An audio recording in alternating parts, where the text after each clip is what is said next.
All right, this might be it. So I will keep an eye on the waiting room for anyone else who is joining us. But I'll get started just in the interest of time to make sure that we can get you guys out of here in a timely manner. So good morning, everybody. Thank you for joining today. For those, I think I've met most of the folks on the call, but for those who I haven't met yet, my name is Sarah Tatarzik, and I am a regional planner with the Rockingham Planning Commission. And I've been sort of the primary point of contact that's been working on the regional housing needs assessment since early this past fall. So before I kick things off, just to give you guys a sense of what the purpose is for today's meeting. So this is the second session of a two-part series. The first one was the exact same presentation, the exact same agenda. I just wanted to give folks a couple different opportunities to join pending vacations and schedules and things of that nature. So today I'm going to give sort of an introduction on what is the regional housing needs assessment. I'm not going to go into too much detail because I know a lot of you have already seen a couple presentations by me on the housing needs assessment, but for those who haven't, just a brief overview of what the document is, what the goal is. And then I'm going to share a brief presentation on some of what we've heard from the two surveys that we've sort of wrapped up and published the results of. So that's going to be our community survey, which went out to sort of all the residents in our region, as well as our employer survey. So I'll go through those results, just a high level sort of key themes that came out of those surveys. And then I'm going to open up the sort of room, the virtual room, for discussion among all of you folks. The purpose of this call is to really sort of hear from our municipal partners about what's happening on the ground in regards to housing in your communities. And I have some questions to sort of guide us through those conversations. And we'll just sort of see where the discussion goes. Oh, I got another person in the waiting room, and I apologize since I'm managing the Zoom and also presenting if I'm kind of flipping back and forth. So I'd love to have the folks that are here take a minute and just introduce yourself, maybe your name, what community you represent, and what your position is within that community. I also just want to let folks know that I am recording this for the purpose of me being able to summarize the notes afterwards so that we can include that in our final report. So I'm going to call out just who I see by order of my screen. And if you don't mind just introducing yourself briefly. So I'll start with Jim. Thank you, Sarah, and hello, everyone. My name is Jim Majori. I wear a few different hats. I'm one of the member of the Select Board in Northampton. I'm also the Select Board representative to the Planning Board. And another hat is I'm a state representative, and in Concord, I serve on municipal and county government, which of course hears many of the bills that affect housing. So with all of those hats, I hope that I can take some of this and make some improvements for our state on both the local and state level. Thank you. I'll go to Jacob next. Thank you. I'm Jacob LaFontaine. I'm the assistant planner for the town of Salem. Barbara. I'm Barbara Kravitz, and I am with the RPC and a longtime housing advocate. What community are you from, Barbara? Hampton. Thank you. And Dennis, I'll go to you next. Hi there, Dennis Heber from Newington, and chairman for the planning board. I'm a commissioner for the RPC and really enjoy working with you guys. Thanks, Dennis. Darren. Darren Winham, Economic Development, City of Exeter, Town of Exeter rather. Kind of multitasking, so you won't see my face today. Thanks. Awesome, thanks, Darren. Mark.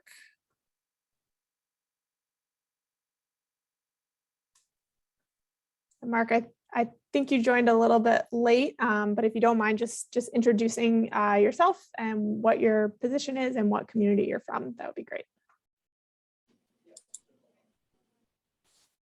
If Mark's there. All right, we'll skip to John's iPhone. John, do you mind just introducing yourself? Yeah, John Krebs from the town of Newington. I'm the Newington Town Planner.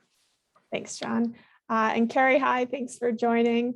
Do you mind just introducing yourself and letting us know where you're from and what your position is? Sure. I'm Carrie Mackinnon, and I am the Community Development Program Manager for the town of Salem. Awesome, thank you. Okay, so I am going to go ahead and start sort of the presentation piece of this. So give me 2 seconds to just make sure I get all of my screens situated. If folks don't mind just muting for this portion of the meeting, you can keep your cameras on or off, totally your preference. Okay, let's see. Okay, are folks seeing the slideshow? I just asked everyone to mute. I'm assuming I can't see any faces. Yes, Jim, thank you for the thumbs up. Okay, great. Awesome. So we are here to talk about housing in our region. Let's see. Awesome. So as I mentioned before, specifically today, I'm going to go over some of sort of what we've heard from our 2 surveys that we just wrapped up. So the community survey that went out to our residents, as well as the employer survey. And then once I finish that brief presentation, I'm going to open up this virtual room for a roundtable discussion about what's happening in each of your communities in regards to housing kind of on the ground. And sort of, I'd love to start talking a little bit about some potential solutions and constraints that we're up against and what that could look like. And then I'll give folks a sense of sort of next steps for this project. So for those who have not seen, I know many of you have probably seen at least one, if not multiple presentations by me of kind of what is a regional housing needs assessment. But for those who haven't, so this is going to be ultimately a planning document. It's really going to be providing those current regional and local data on housing trends and needs. So we've got about 80+ unique data metrics that will be included in the document that'll be looking both regionally. Some are statewide data sets, and then some are going to be community specific. And we're going to start to identify some of the housing opportunities and barriers for all populations across income levels and demographics. We'll be talking about fair housing. We'll be talking about different constraints that are impacting housing. So there's a section that'll be in the report that talks specifically about the economy. There's a lot going on in the economy right now. Things are shifting even as we're going through the development of this report. We'll also be looking at impacts like the pandemic and what that's done to housing. And then we'll sort of begin to discuss solutions, but primarily we're aiming to gather resources that will be able to be utilized by our communities to address those housing barriers. There'll be a toolbox that's developed out of this report that's actually being developed sort of as a statewide effort that will hopefully really be this sort of toolbox of resources that our communities can come back to when they start to have these conversations at the local level. So where we're at with the project. So for those who haven't heard yet me present on this, this is a statewide effort. So all 9 RPCs across the state of New Hampshire are working on a regional housing needs assessment at the same time. We're doing this in collaboration with the Office of Planning and Development. And New Hampshire Housing is sort of assisting a little bit as well, and sort of part of our ongoing conversations. So the way that this has manifested is since the beginning of this project, we've been meeting what was biweekly and now is on a monthly basis. All 9 RPCs are meeting to kind of discuss what's going on in the project and sort of bounce ideas back and forth. We've had guest presenters at our meetings so that we can, gather additional information that we can include in the report.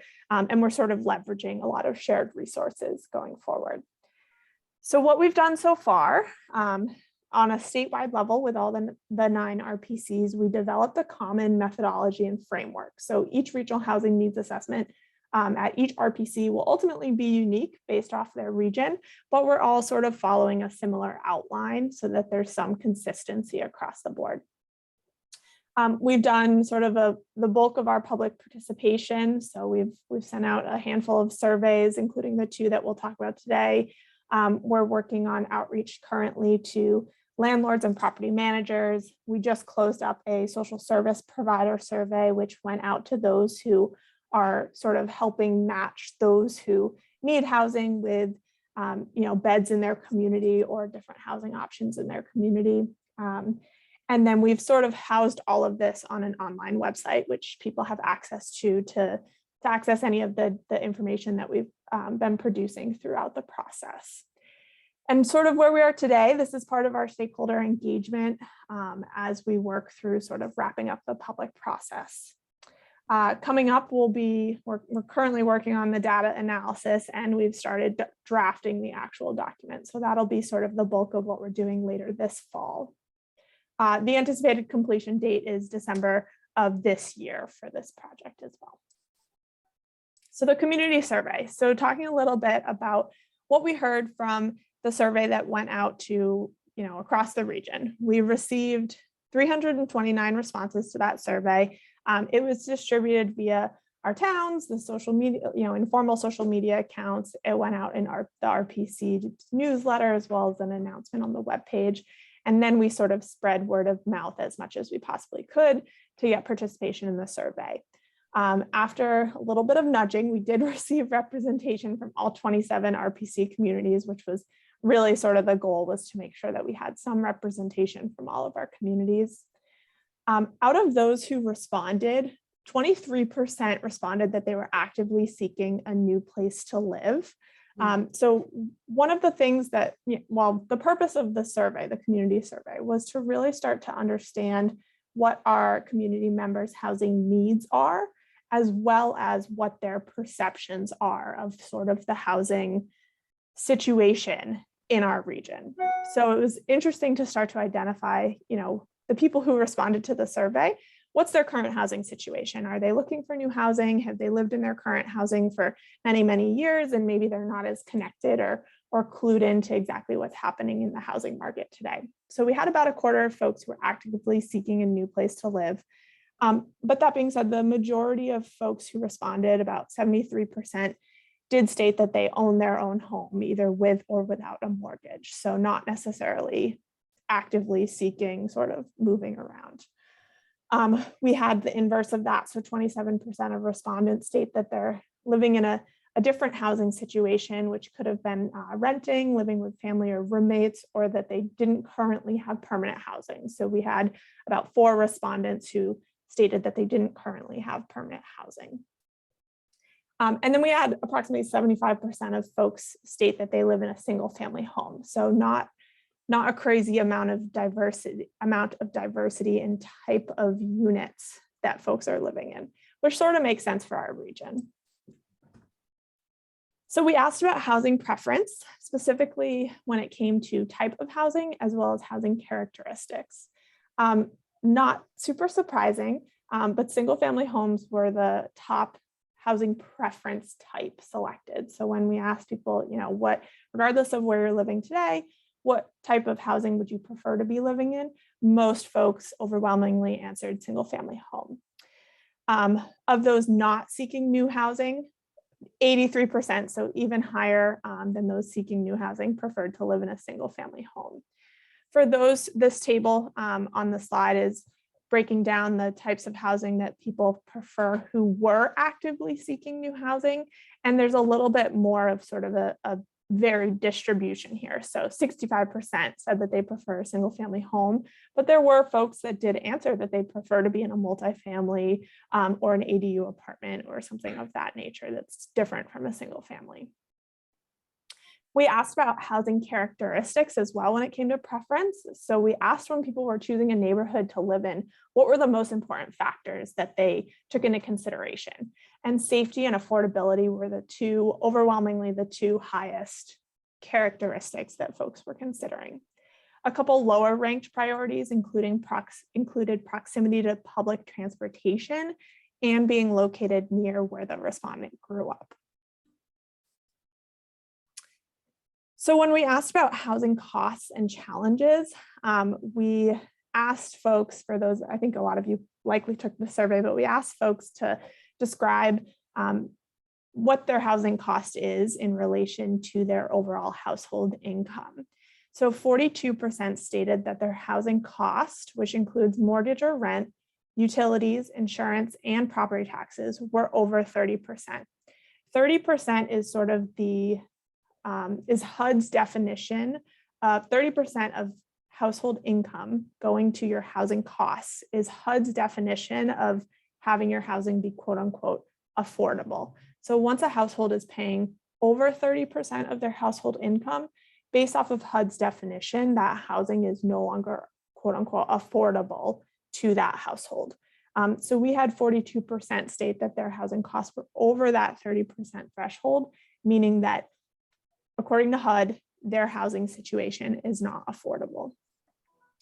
91% stated that the greatest housing challenge facing their community was both cost of housing or rent, followed by the availability of housing, which definitely falls in line, I think, with a lot of discussions that are being had in our communities. So we asked folks what type of housing is missing in their community. And I sort of took all of the responses and put them into a word cloud. And the larger the word that shows up on this slide, the more folks stated that word in the responses. So affordable, multifamily, and small were the three sort of standout pieces, affordable being the overwhelmingly most commented type of housing that was missing in a community.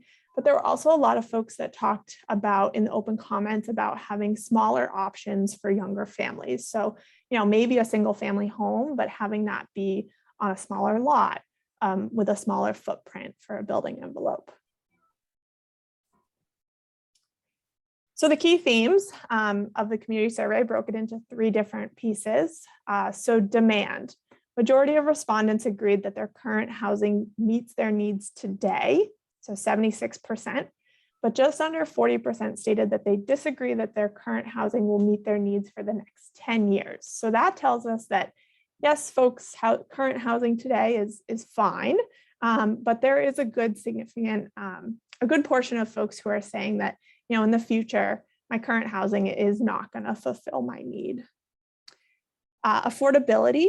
So as we talked about, a good amount of participants are paying more than 30% of their household income towards housing costs. And, really the cost of housing does have a significant impact on people's ability to stay in their community.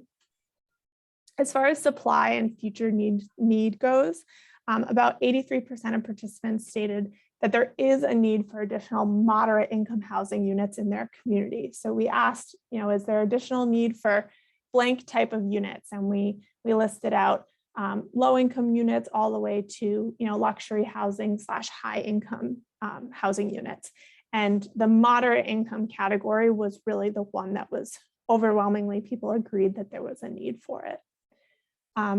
And whether actively seeking new housing or not, single family homes were selected as overwhelmingly as the preferred housing type in our community.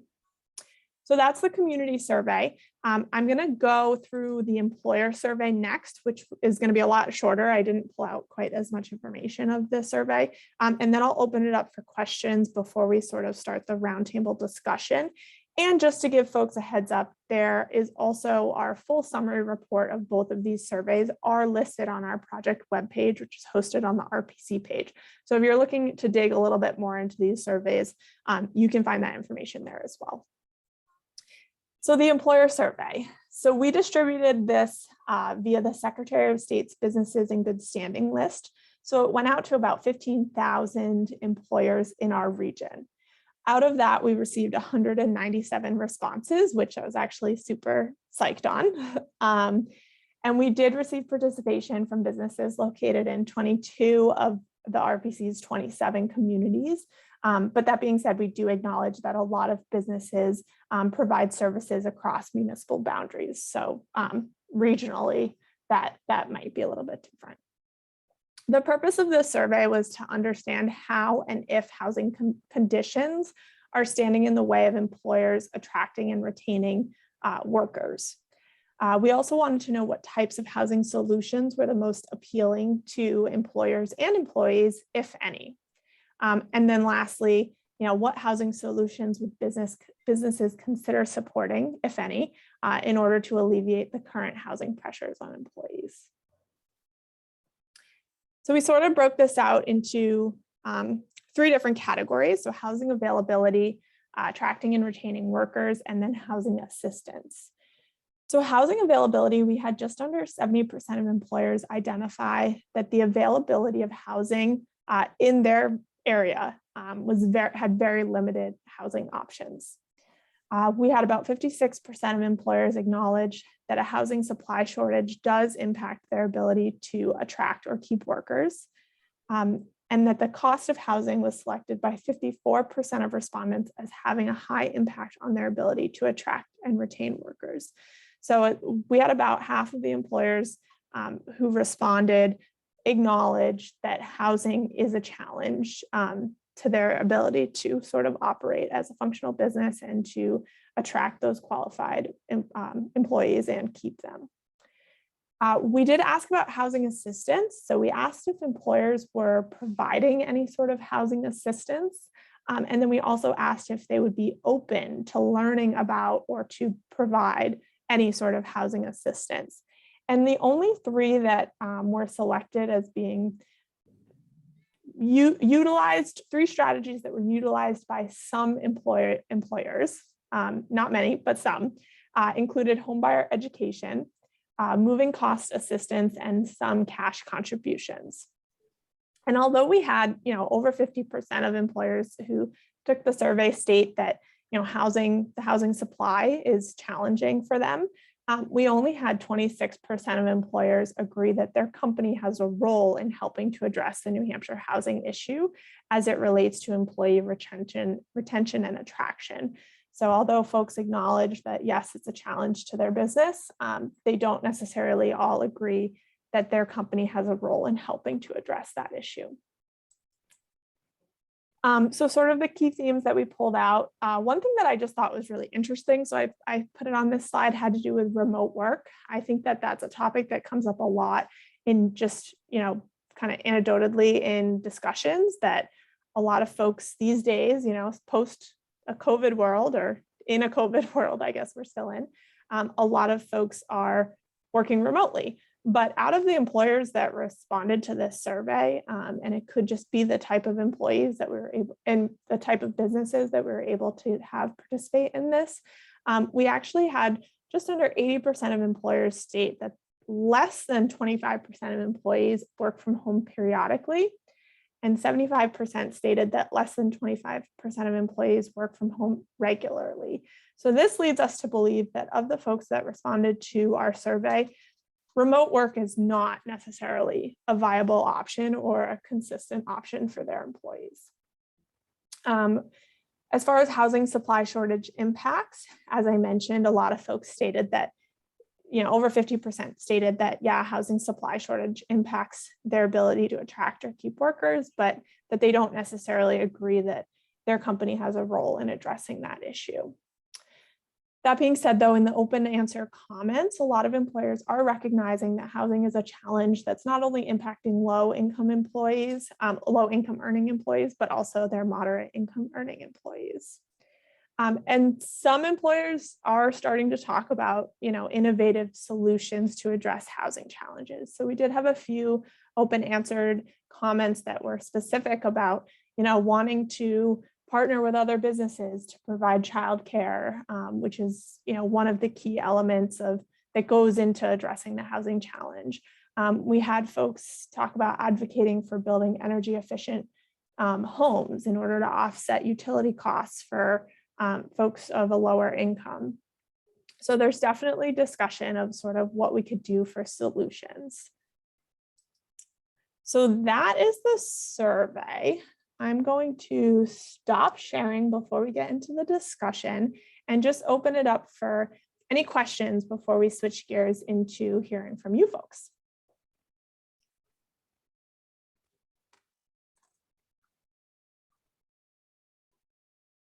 I know that was a lot of information. Jim. Thank you, Sarah, and thank you for all that information. It's fantastic. I'm just wondering, I could guess at the answer, but of the respondents that you have, was there any question about age, their own age? There was a question about age, and I can tell you the breakdown was oftentimes for those planners in the room, it's challenging to get a really good even distribution of different ages answering surveys. It oftentimes leans in one direction. But we actually did have a relatively good distribution. We had between 25 and 34, 13% of our respondents, 35 to 44, 17%, 45 to 54, 18%, and then 55 to 64 was higher. It was 27%. So it did go up slightly as we got to sort of the retired bracket, but we had a good amount of folks in the young family or coming out of college type age groups also respond. It's a good question. Any other questions? Okay. Oh, Dennis. Yeah, Dennis Heber from Newington. A couple of things I noticed is there was a change of that the housing that people are presently living in is not what they want to live in, continue to live in it over the next few years. Was a lot of that coming from people who are downsizing? Because the way it's can be presented, it could be viewed as, well, I'm living in a smaller apartment, I just want something bigger and better. Do you have that information available? Unfortunately, so we didn't necessarily ask why their housing wasn't going to meet their future need. We just asked if it was going to meet that future need. We could go in and break down, see by age who answered it, and that might give us a little bit more information of, if it was a younger folks answering the question, maybe they're planning on starting a family, in which case they plan on upsizing, or vice versa. It could be older folks who might be planning on downsizing. So we don't have that specifically pulled out. And the only way we really would be sort of guessing by age why that might be. It could also be, so we did ask a question about folks that had disabilities, whether those be physical disabilities and their housing kind of having a challenge getting housing that met those needs. So it could have also been some of that population as well. Okay, thank So you. not a great answer. Barbara? Yeah, the reporting that that you've just made, is that our area or cumulative among the 9 RPCs? Great question. That's just Rockingham Planning Commission. So that's just looking at our 27 communities. But statewide, every other RPC did release a community survey that had the same questions. So there is, I think the hope is to eventually compile sort of a statewide data set so that we can look at these question responses on a statewide basis. But unfortunately, we just haven't, the capacity hasn't been there to compile that yet. One other question or comment. I'm just wondering if the survey maybe didn't ask for this, but whether any of the employers who did respond are taking initiatives to create housing opportunities, either directly, some on their own properties or adjacent, or working, within a community to accelerate the capacity to attract workers. The survey did ask specifically if employers were employing any sort of strategy like that. And it did list out about a dozen different strategies, and one included, building and operating housing. And it wasn't, there were a couple folks that answered that they were, or that they were interested in employing that strategy, but it was not a significant number. Thanks. Any other questions, Mark?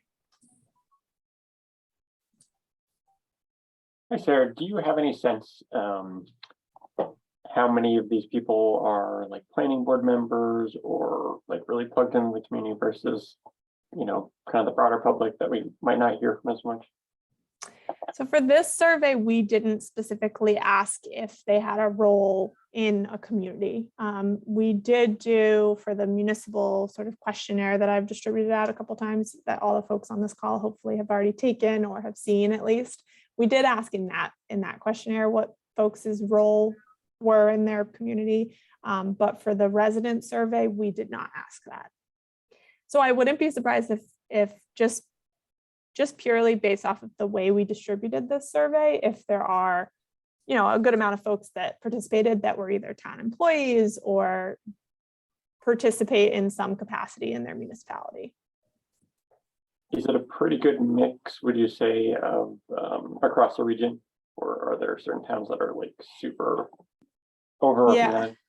Yeah. So, and I have this broken out in the survey summary specifically that's on the website, and I can send out that link as a follow-up to this call. But it was actually relatively representative of the number of participants we got based off of like the proportion of a community's size in the region. So for example, let me see if I can pull a couple out. Like Portsmouth, obviously, had a good number of responses. There were two sort of standouts of that. So Raymond was one. So Raymond, we actually got more responses from Raymond than proportionally made up their population, if you kind of compare that ratio. And then conversely, we actually had the opposite happen in Salem. So Salem, we didn't get a lot of responses, and they are one of our larger communities. So not to call anyone out on this call. So there were those two standouts, but aside from that, it was relatively proportional. Great. I'm just going to say that Salem's making up for it because we have two representatives on this call. Yes, exactly. Any other questions? Okay, so I'm going to open up the room for discussion. So sort of I guess 4 big topic items, and I have some prompt questions that I'll throw at you guys to sort of get the conversation started. But I'd love to first get a sense of like big picture housing in your community. What are you hearing? What are you seeing? What are the perceptions of housing in your community? And then secondly, challenges and opportunities. So what are you seeing as constraints to housing in your community? As well as, are you seeing certain opportunities that are coming down the pipeline or hearing from developers that might be opportunities to provide more housing or to have any innovative solutions on the books? And then recent and upcoming development trends. So, what have you seen in previous years as far as housing development trends? And do you feel like that's shifting at all in recent years? And if so, why? Does that have to do with a change in land use policies? Or are there other things that are happening in the community that are sort of the catalyst for that change?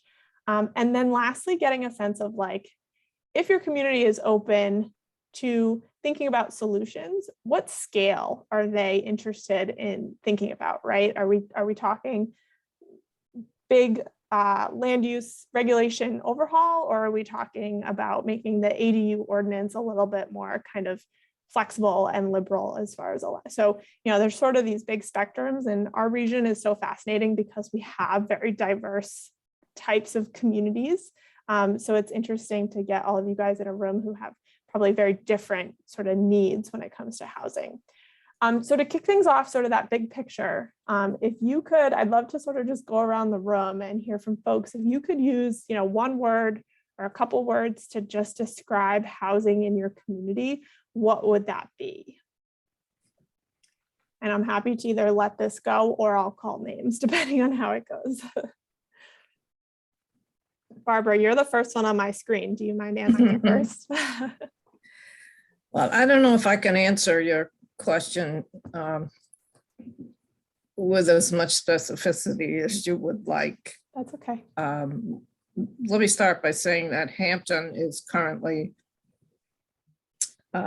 undergoing a comprehensive update of its master plan. The consultants who are charged with carrying this out are kind of in the middle of what they're doing, and they haven't really yet had anything much to say about housing. So, so I can't answer your question in that way. I'm hopeful. I'm hopeful that they will address it in an overview way and offer recommendations, if you will, as part of their final report. And I don't expect to hear any more really until the fall. So they're busy, but I really haven't heard the focus on housing that, let's just say if I don't hear it, I'll bring it up. So, Great. so that's that aspect of it. The other part of it has to do with incentives and a look at the municipalities and talking more in terms of government or boards and things of that sort. What attention are they giving to it? Yep. And again, for Hampton, housing hasn't really come to the forefront in the way that you could say, well, okay, the community's really got their handle on this, and maybe they have a volunteer committee. Maybe there's a community-wide group that is discussing this and looking for options and trying to provide guidance to the town mothers and fathers. That's kind of the next step that I see in a community like mine. And I know that other communities are much further along in addressing what are you going to do about housing, and what's the community's role, what's the land use issues, what are the possibilities even. So that's kind of a non-answer. That's okay. That's a good start. I'll go to Darren in Exeter next. How you doing? Yeah, I can answer that question pretty fully because we're fully engaged with workforce housing. We have a housing advisory committee, which you're a part of. We've been trying to do this for a long time. We've been trying to encourage our neighbors who don't want to do it, i.e. Stratham, Northampton, Newington, et cetera, to do it. We have hired a consultant and we are changing our zoning. So we have a 220 unit going in now. Through the planning, we're going to put it, 25% of that 56 units are going to be workforce housing. We're going to get $3 million, the developer's going to get $3 million from Invest New Hampshire for that project. We're going to get $10,000 per unit. So we're going to get $560,000. We're not sure how we're going to use it. But we are, like I said, engaged with Horsley Witten to rewrite some of our zoning to put some affordable housing in our commercial zones. And we're going to go after Invest New Hampshire money as well for the implementation of that. And we're fully engaged. We're every spot where we can put workforce housing. We're going to try to put workforce housing. The community is very much into it. We passed a mixed-use neighborhood development 2 years ago, which gives developers who are willing to put 10% into workforce housing, I should say affordable housing, all kinds of different breaks in terms of setbacks, density, one parking space per unit versus one parking space per bedroom, et cetera, et cetera. So we're fully engaged. Our issue really is we can't get our partners and our communities to do it. Stratham's a great example. No offense, Mark, of course, not you're doing, but Stratham's a great example. We voted to give them water sewer, and they turned it down. They also turned down an opportunity for a TIF to build out their gateway district. So our issue is that we just need partners. Hampton's actually doing a pretty good job. Portsmouth is, Epping is, Rochester is, Dover is, Somersworth is. But that's pretty much it. So we can get other communities on board. I see Jim's on here, and I'm talking to you, man, because we got to create some legislation that isn't just the carrot like the Invest NH. Got to create some sticks. Thanks. Jim, do you want to take that chance to go next. What's your kind of one word or one sentence? I'm a politician. You want one word? The word is no, I can't give you one word. But I will try to be brief because I can wear all the different hats in response to that question. Northampton is what it is by design. We have taken surveys for many, many, many years, going back 30 years, about what does Northampton want to be. Northampton has never shown a great interest in increased density. Northampton has not shown a great interest in reducing setbacks. Northampton has not shown a great interest in reducing lot sizes. The planning board has worked in many ways with on the idea of allowing duplexes or allowing easing the restrictions for duplexes, for ADUs and other things so that we can increase the affordability in the town, which did not happen. We have duplexes that are going for $750,000 each. So we consider that a fail on our part because all we did was allow for more expensive housing in our town. But I'll go to the idea. We don't have water and excuse me. We don't have municipal sewer. We don't have so that does create some problems, and we understand that. But that's again what Northampton has said it wants to be. So where I see from the state level and see from surrounding communities, what can we do to increase the number of people? Northampton has said we're not exactly open to that, and then that creates a quandary for you. So I'm not exactly sure what I'm supposed to do. Am I supposed to then increase the pressure that we have on our resources, school, police, fire, et cetera, to bring more people into the town that the town doesn't necessarily want? So I offer that as it's a challenge to myself because I don't know how to answer it. It's in response to what we hear from Exeter, because I would love to partner with Exeter, but it has to be done. These partnerships has to happen in a way that I think is responsive to the local control that we value so much and the statewide need that we have for more affordable housing so that we can bring more people in here. And we have not found how to strike that balance in the scales yet. Although when it comes to, I will say the opportunity, I don't know if that's the right word, but the opportunity in Northampton, like with many other communities, is our commercial district, which is only Route 1. We've had some struggles there. I, for one, and several other people would like to see mixed use there. So that you can bring in more people in an area that can hopefully sustain that kind of smaller lot sizes, et cetera, that goes along with that. And that's where we've had some challenges. So I do recognize that.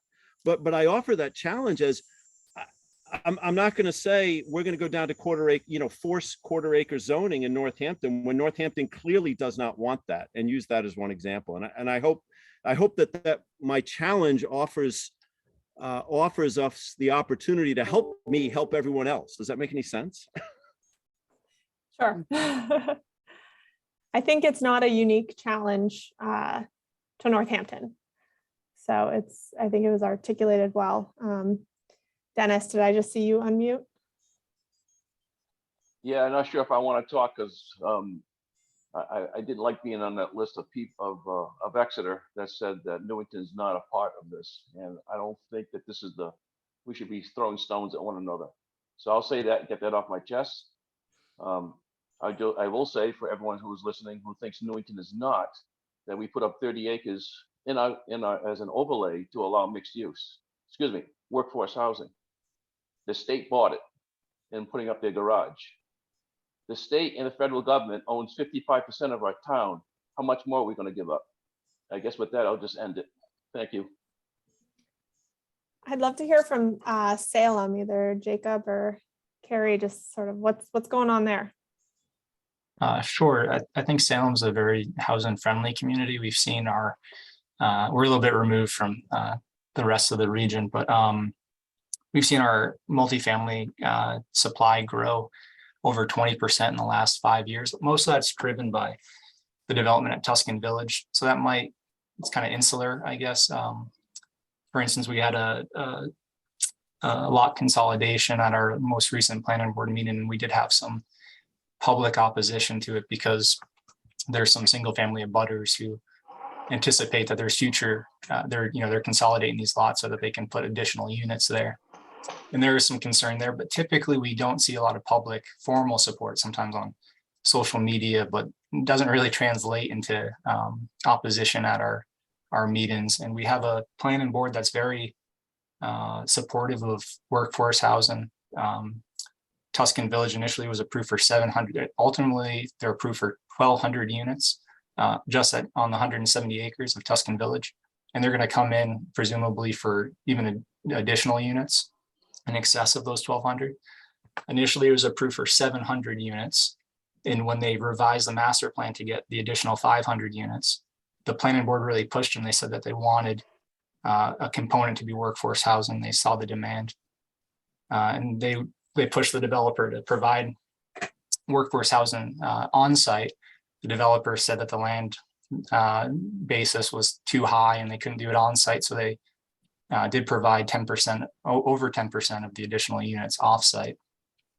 So I think that was a big win for the community. I think it shows kind of the support, not only for housing in the community, or maybe the apathy. I know that we didn't get a lot of responses from the survey. So sometimes we question whether it's support or apathy.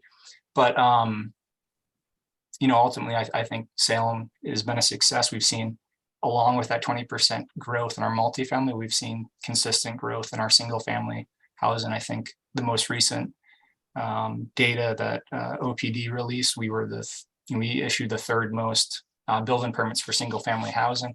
And that's in addition to all the multifamily we're seeing.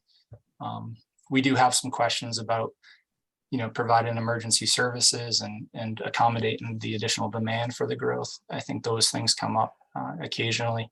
I don't know that we have a ladder to service the height of the buildings that we're building at Tuscan Village, which will be kind of interesting to see how that plays out.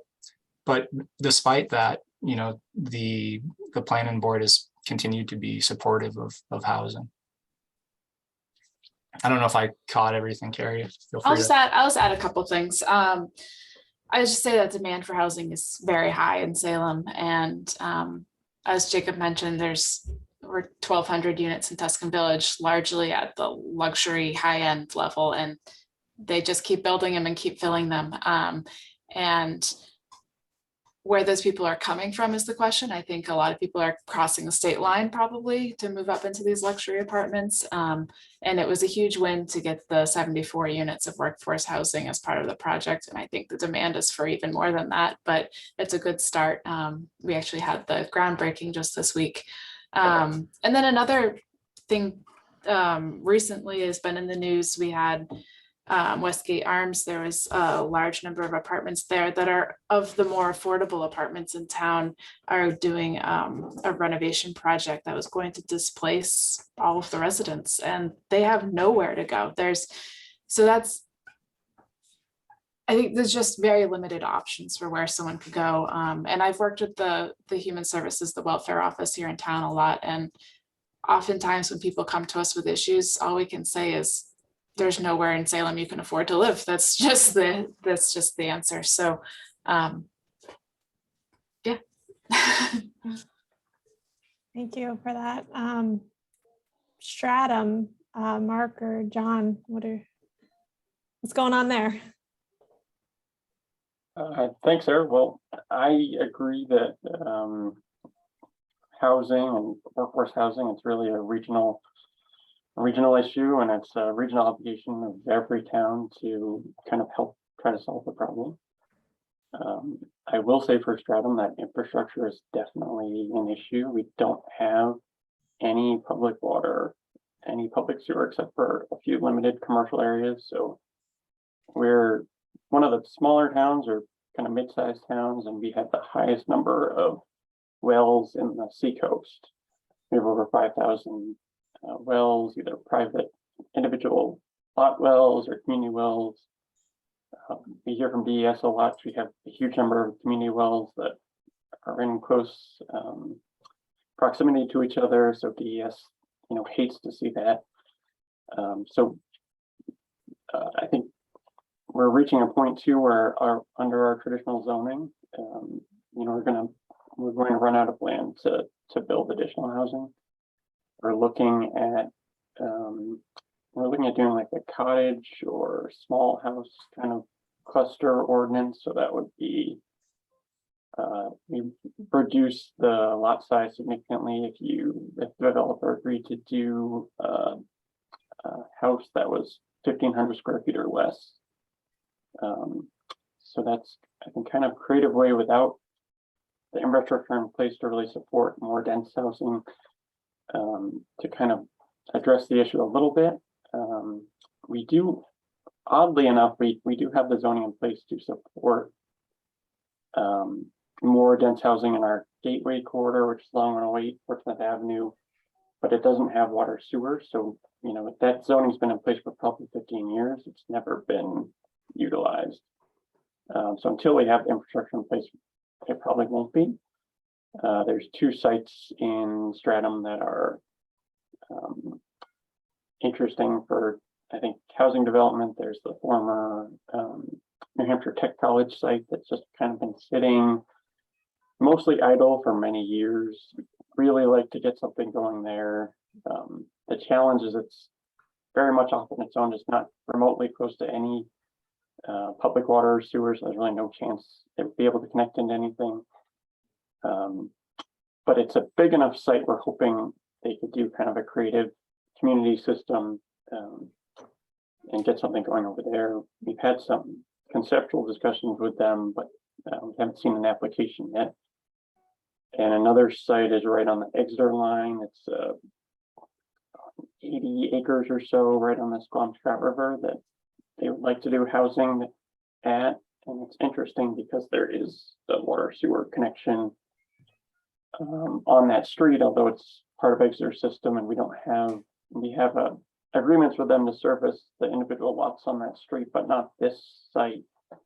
And they've reached out to Exeter to see if Exeter would allow them to connect into the system, and Exeter doesn't want to. They have limited capacity. I don't necessarily blame them, but it would be an interesting kind of opportunity because Exeter has a lot of leverage in this situation because they control the water sewer. So Exeter could say something like, well, you have to have 50% workforce housing units and you pay us this much money and we'll let you connect. I'd love to see something like that happen down there because otherwise we're looking at a traditional private well, private septic type development that would be lower density and not terribly helpful to meeting our workforce housing needs.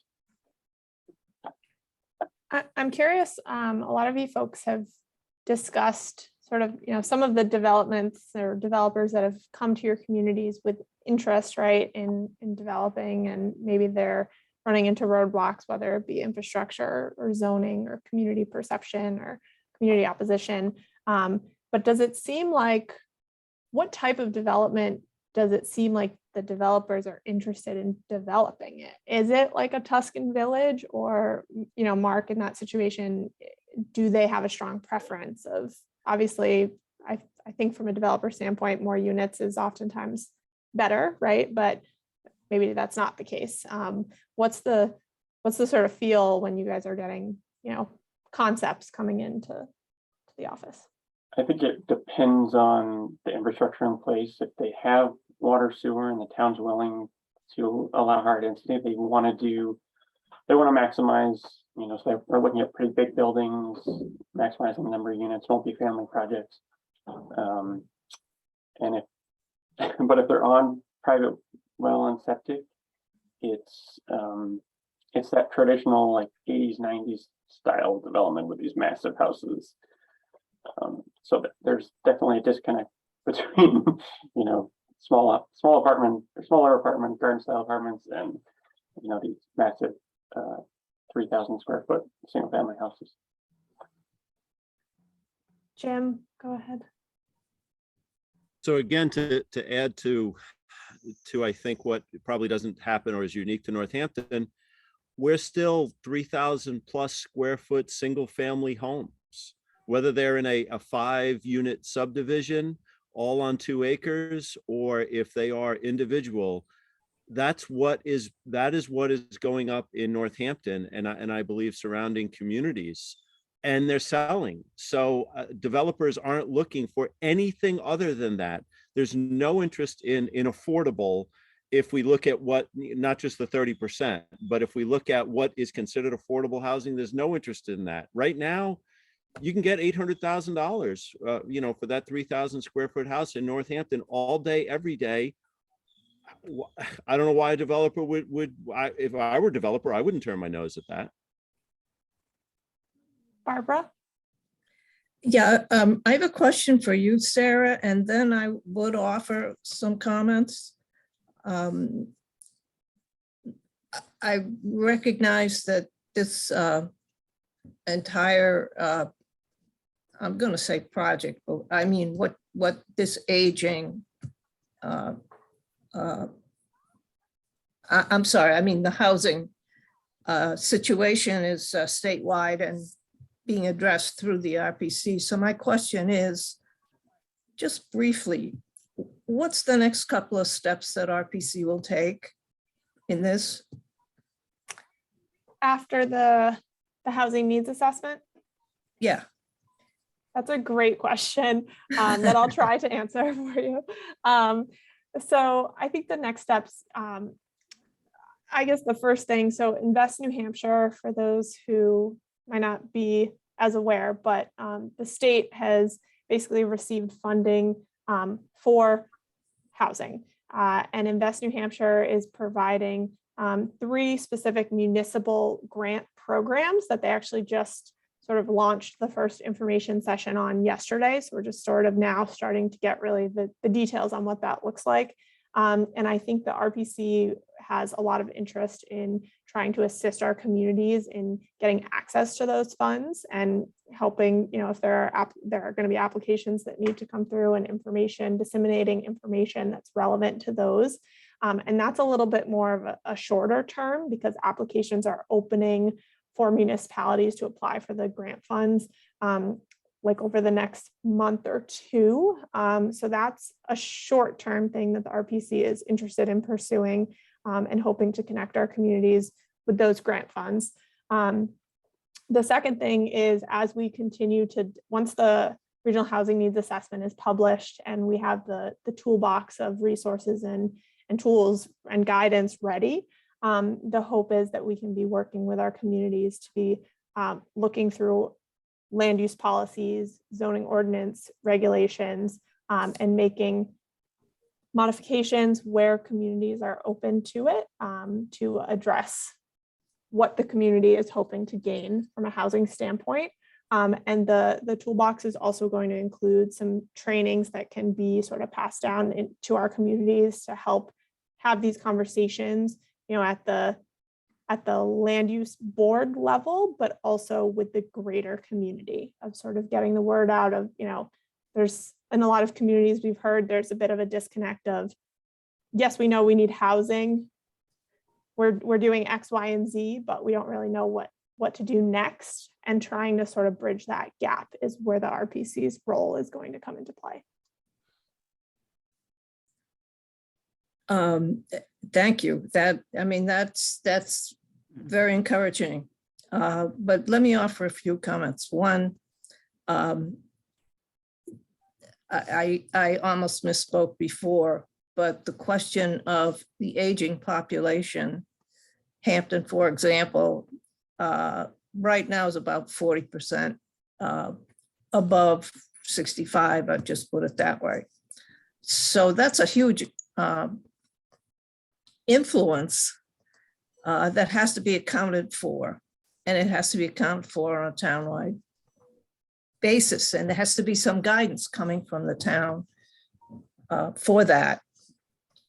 I am thrilled that you mentioned the Invest New Hampshire, which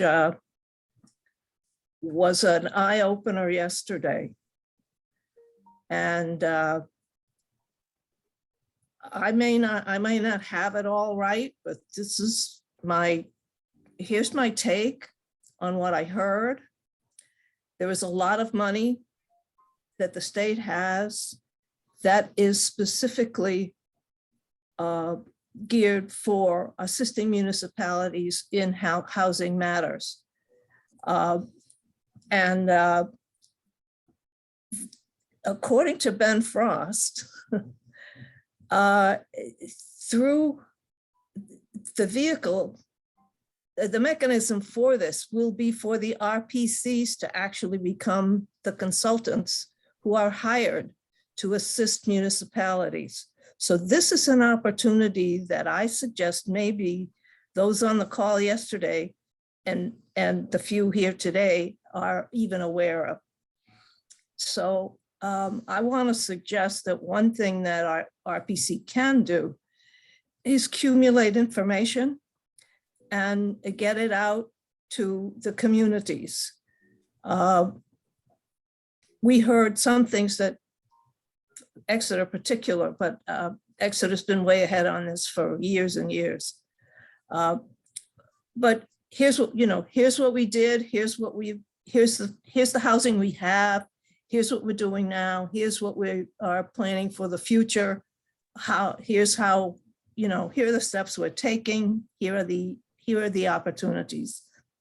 So if I had a grid of just the communities that are on the call, I've had a pretty good idea of what some of the options are to even discuss in my town.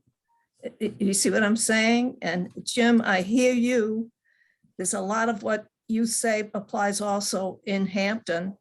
The real estate market is booming, but you're talking about $600,000, $700,000, $800,000 almost at the bottom. So in terms of what's selling and what's being rehabbed, that sort of thing, in short, getting the information out so that communities can see what their neighbor communities are doing and what the issues are that the neighbor communities are addressing, 1, 2, 3, something of that sort.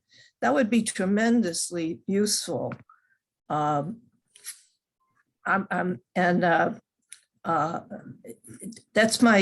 kind of my take on all of this. I found yesterday's Invest New Hampshire discussion not only eye-opening, but pocketbook opening, and in a very serious way, because the money is to be spent to help the municipalities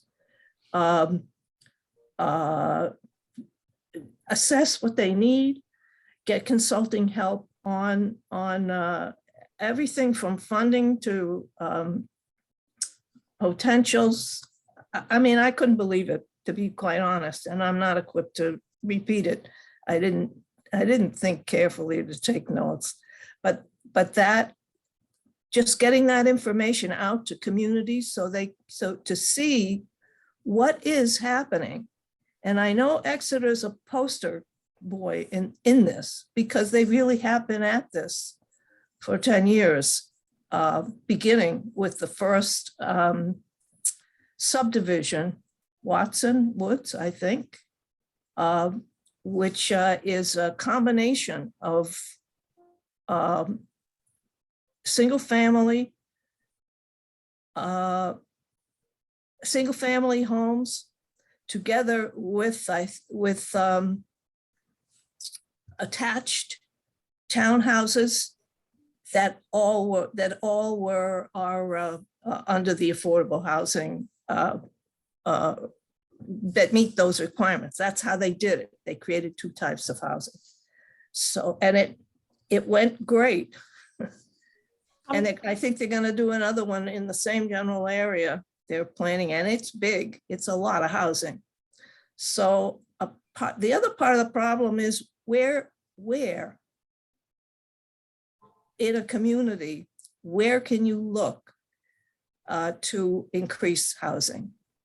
And the municipalities, if they, for example, work with the Invest New Hampshire concept, might be able to get some money to help them identify and get the consulting help, hopefully from RPC, to kind of clarify all of that. So I don't know if I'm making too much sense, but this, I'm looking, to jump over the hurdles, and how can we help each other? Yeah, I think you bring up some great points, Barbara. I'm wondering if other communities are having conversations about Invest New Hampshire. I guess I have two questions, and they're not really related, but just want to make sure Can I add don't something forget. real quick Yes, to please, pick up? Darren. Sorry about that. Just want to say the one piece we haven't talked about, Invest New Hampshire, obviously you can get 10,000 per unit. The municipality can for every affordable unit that goes in. The Yeah. problem with that is, at least with the developers, is you have to have a project that's almost shovel ready. It has to be through. The money has to be spent 2024. So that's part of the issue. One of the things we didn't talk about, and this could apply for any one of these communities, is I forget the amount, maybe 10 million, I forget, but there's money out there for demolition, and it doesn't have to be municipal. Municipality has to apply for it. But if you have a developer that has a piece of property and they want to knock it down and put something else up, and they're going to put in new units, new housing units, don't have to be affordable, I don't believe, just have to be new units. They can get that money and give it to the developer. So I'll put a link into this stuff Yeah, in the that'd be chat. great. I Thank you, would Darren. appreciate that.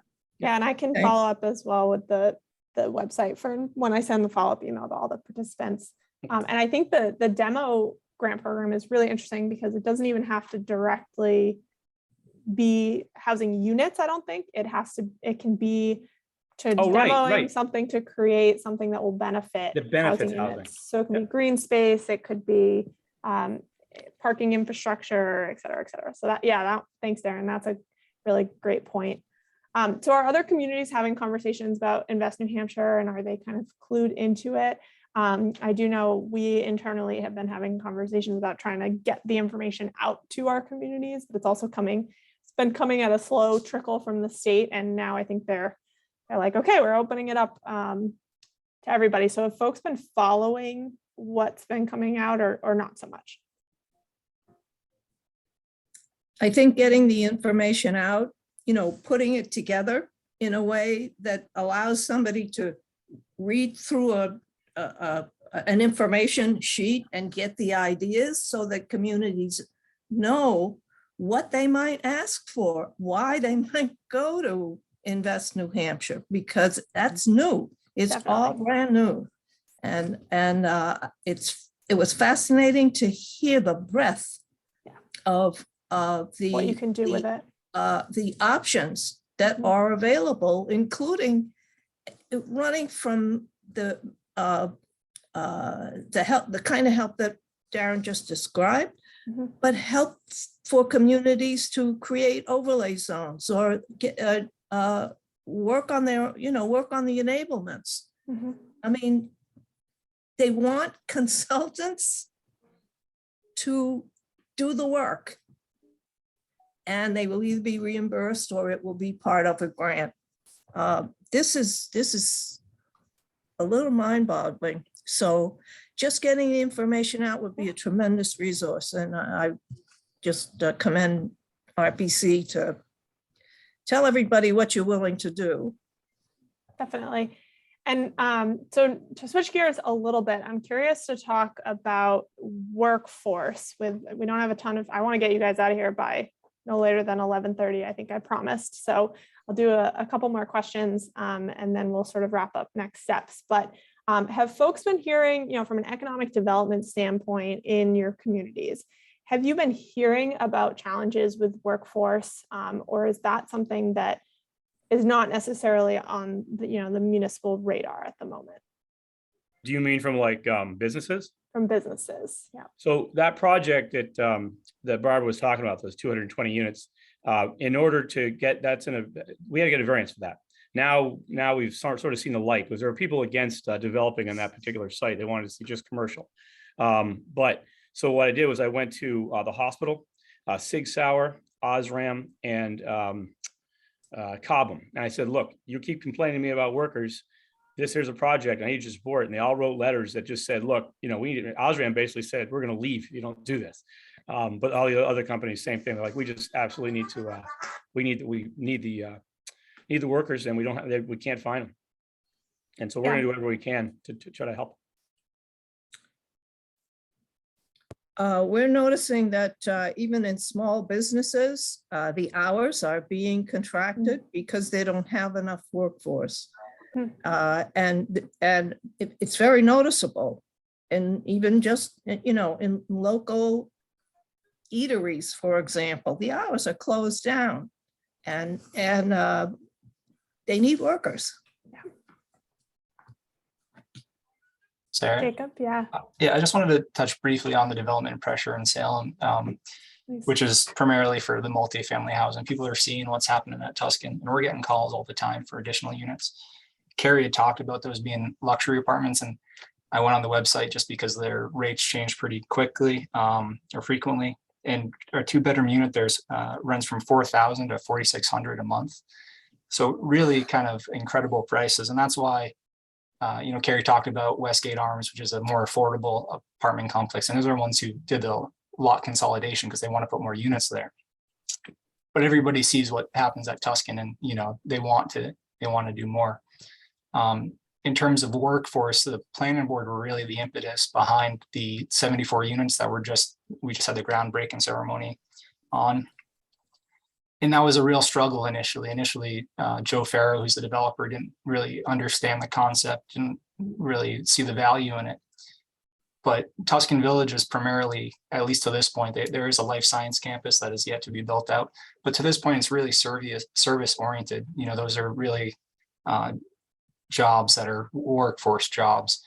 And you've got units there that, nobody who works at Tuscan Village can afford $4,000 to $4,600 a month. So we've seen businesses that have opened up there have tremendous issues with staff. And I think the Chipotle, I don't know if they still have abbreviated hours, but for a while they had abbreviated hours. I think the same thing with Starbucks. So a lot of the businesses that are coming in can't find the employees to staff it. So I think that people are coming around, and I think it helps that, we have a board that pushes the issue. When Westgate Arms did the consolidation, we did have our selectman representative to the planning board specifically mention affordable housing. And she stated that she really hopes that they consider making some of those units affordable. We did pass an amendment last year that requires 10% of all units that exceed the underlying density to be affordable, which is kind of tricky because you'd need to really, it was kind of targeted at Tuscan, where they've exceeded the underlying density in our commercial industrial district. But we did have somebody get a variance for a half-acre lot. You would be approved for a single family dwelling, and they requested 8 units, and the zoning board granted that. And most of what they relied on was the fact that it was its proximity to Tuscan Village. So we anticipate that there'll be a lot more people who will try that now that the zoning board has kind of opened up that door. And what'll be interesting is 10% of the units are supposed to be affordable, so they're going to have to provide one of those 8 units as an affordable unit, and it'll be interesting to see how that plays out. Yeah. That Chipotle piece really hits home. I feel like it's challenging to get Chipotle these days. That's really interesting. I think Carrie and Jacob, I'm gonna just a little plug. I'm probably gonna follow up after this call. I'd love to chat a little bit more about these developments specifically and some of the changes you guys have made to encourage the workforce housing. We're hoping to feature some spotlights in the final housing needs assessment, and what you guys are talking about, I think might be perfect, just to talk about how to, when you're getting the development pressure, how to make a little bit of it a win, right? So that's interesting. Great. Anyone else on the workforce economic development side? We hear a lot in Stratham about it. We have Lint it's basically like a giant chocolate factory in Stratham. It makes most of the Lint chocolate for this side of the country anyway. And it's a lot of the jobs are, they're good paying jobs, but they're not especially skilled jobs. So that type of labor, we don't have the housing in our neck of the woods to support that. So a lot of people commute from Manchester or from far away. So, we do hear from particularly our bigger employers quite a bit. And there's a gentleman out of Durham who, you probably heard of him, Sarah, but I heard him speak at a seminar, but he runs an assisted living facility in Durham, and he was saying he couldn't find workers, that he couldn't pay enough to support workers. So he has a contracting background. His wife's an architect, so they decided to build housing on their site to support their workers, and has daycare facilities and all of that. And it worked out really well. And I guess they kind of ran out of space in Durham, so now they're building a cottage cluster development in Dover, partly for his workers, but partly just as a way to solve, at least address some of the housing needs in the region. So I think that's a great example of someone who was so frustrated by the lack of housing, he took it upon himself to, try to solve it. And it also helps because sometimes when you go to these planning board meetings, the public perception of developers is that they're greedy and that they're,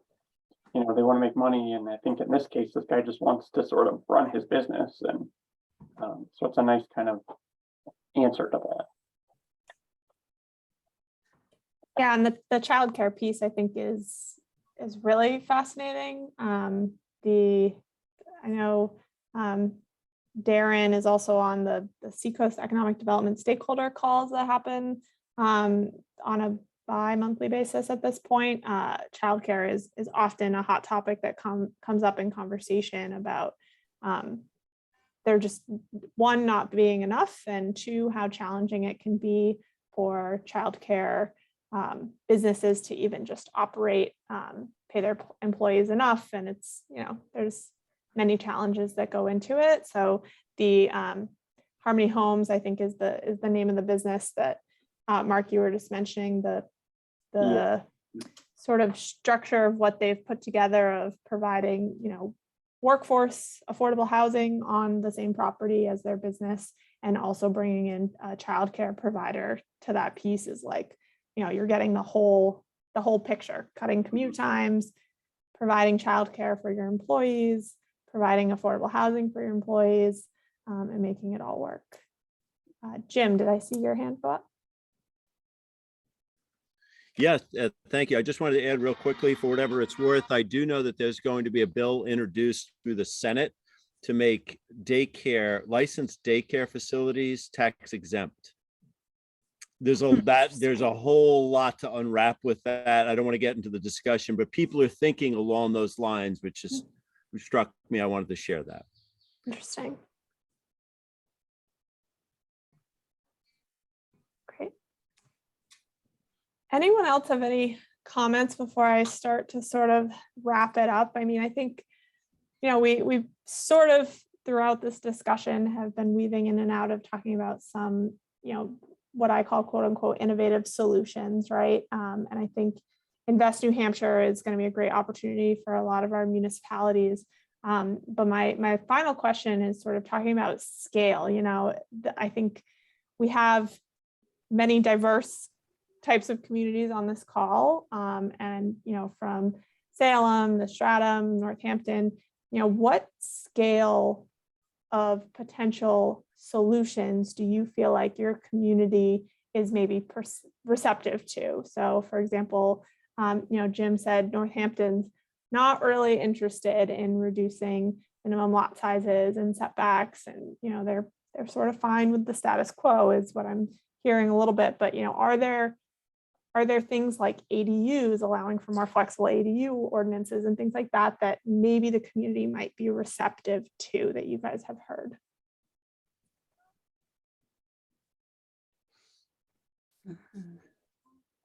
Barbara? Yeah, I can't speak specifically to that, but I do think that getting the word out, spreading this kind of information of in other words, the anecdotal approach. Here's what here's a community, they did this. Here's a community, they did this. It gives ideas to communities who have not really figured out that they might get some help, but they don't know how to do it.